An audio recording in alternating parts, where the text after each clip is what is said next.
Hello to all of you.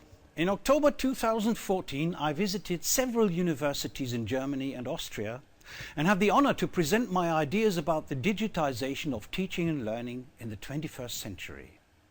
I'm very grateful to all those who invited me, but even more so, I learned a lot from the discussions with my audience and their contributions to the topic.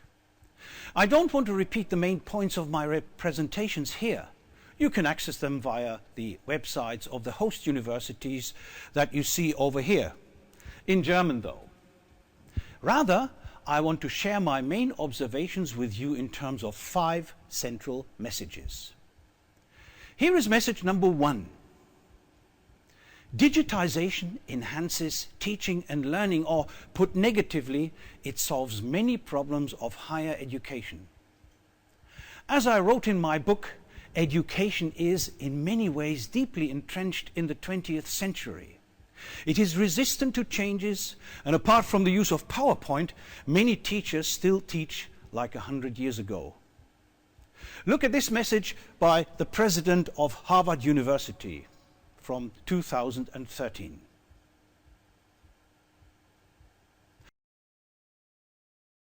One problem of teaching, among many others, for example, is the lack of transparency and the low degree of quality management. I believe that teachers from all over the world do their very best to provide their students with material that represents the state of the art of their subjects. They are engaged, I hope at least. They are up to date, they're careful, and they want all the best for their students. But who makes sure that they teach the right stuff? Couldn't it be that they make mistakes, or that they are a little bit outdated as far as their subject-specific knowledge is concerned? In a traditional scenario, no one would notice. Traditional teaching and learning takes place behind closed doors, and apart from a handful of students, there is no control. In a digital scenario, by contrast, the content is now on the web, ready for permanent surveillance. And in videos, you can even be seen while you present something. Mistakes like the one I made in a video about writing systems, when I accidentally swapped 2 alphabets in a presentation, are noticed by the global community, that is, by you, within seconds. So the content I present is under permanent inspection. This makes teaching transparent, and I feel this is one of the biggest achievements of digitization. So digitization, and this is my first and most general message, enhances the quality of teaching and learning and helps solving many problems of education. Let's now look at another aspect which I want to discuss under the heading of Free Your Lecture. Once you have digitized your main content and supplemented it with digitized flanking material that helps your students in content acquisition and online learning, new scenarios of teaching emerge. These scenarios, where teachers are no longer sage on stage but guide on the side, where teachers do not deliver content but practice with their students, where teachers are on par with their students, not only lead to much better results, as we now know from longitudinal studies, but they also lead to an extremely high degree of teaching satisfaction. In a standard lecture, well, I shouldn't call it lecture anymore, with say 150 students, I normally talk to about 75 students now, individually, standing, no, kneeling in front of them. I can see their progress. I can help them as never before. And you know what? My teaching satisfaction is now so high that I long for the next in-class phase as soon as the current one is over. So message number 2 is clear. Digitization leads to new heights in teaching and learning, or put simple, go digital and free your lecture. But new didactics also involves new technologies. So here is my third message. Don't be afraid of new teaching and learning technologies. Take the interactive whiteboard as an example. Many institutions have them. Great. But how do teachers still use it? As a white screen for their PowerPoint presentations. In doing this, they miss so many chances. Using the board interactively, using the board as a place for student votes, using the board as a record keeper for research results, and so on and so forth. Or take tablet computers or smartphones. Have you ever used them for remote control? Have you used an app for data transmission? There are so many wonderful applications that enhance in-class teaching. However, in order to use them as a teacher, you have to learn how to handle them, and even more so, you have to want to learn how to handle them. So my third message is, don't be afraid of new technologies. Make them your new friend. Let's now look at my main message as far as videos are concerned. Learning is not just videos.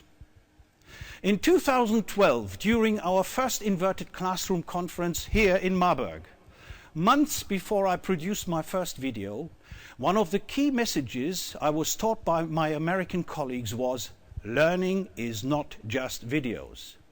A principle I adhered to from the very start. We need flanking materials such as mastery worksheets, practicals, maybe in some cases a forum, model solutions, and many more.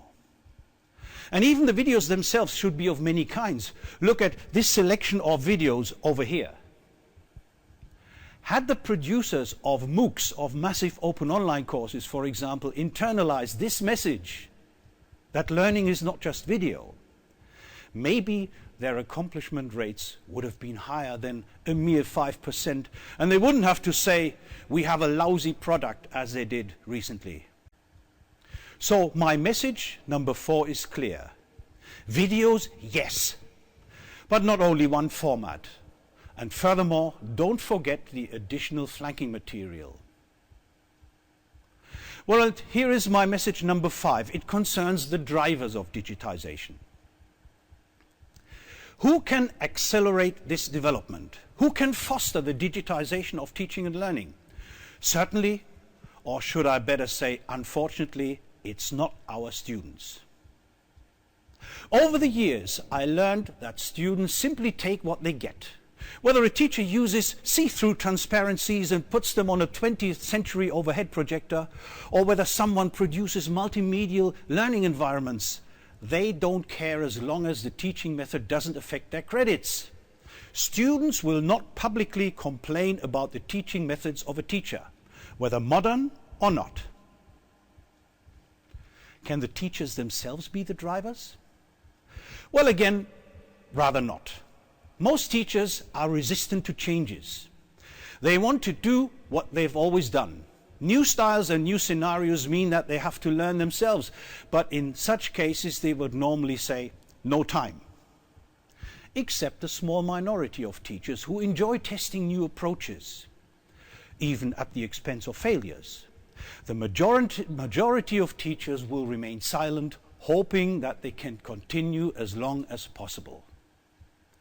Perhaps awards could help, but even there the principle is resistance and lack of acknowledgement.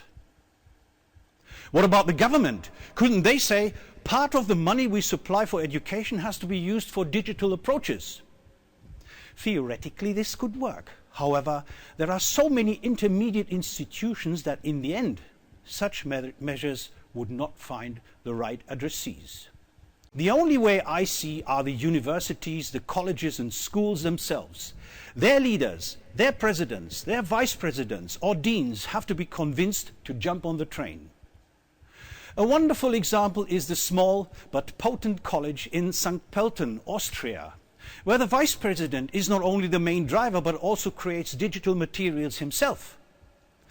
And he gave digitization top priority and made it one of the central goals of this institution, reserving parts of the money that the faculties receive for clearly defined digitization measures. And the other institutions I visited are now planning similar measures.